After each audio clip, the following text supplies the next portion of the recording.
মনোহরদী থানার কাছিকাটা ইউনিয়নের একদিনের বৃষ্টির পানিতে ধান ক্ষেত তলিয়ে গেছে। একটা কৃষক সব সময় টেনশন কষ্ট বুকে নিয়ে কৃষি কাজ করে। দেখেন ধানের দাম হয়েছে বর্তমানে 1000 থেকে 1200 টাকা, আর একটা মনের দামও 1200 টাকা। তাহলে কি করে এই কৃষক পোষাবে, স্বাবলম্বী হবে, উন্নতি করবে, এটা আমার বুঝে আসে না।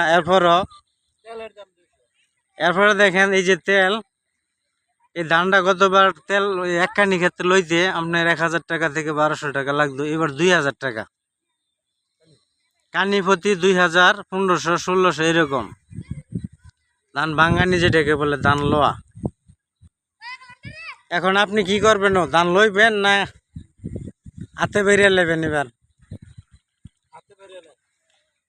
কৃষক কইতেছে হাতে বেরিয়ে এলাম, কই যে ধান হয়েছে এটা এই কললারে দিয়াম কি, আর আমি ওই নিয়াম কি, আর মনি লইলে তো শেষ হই। এই কারণে এই যে নিজে নিজে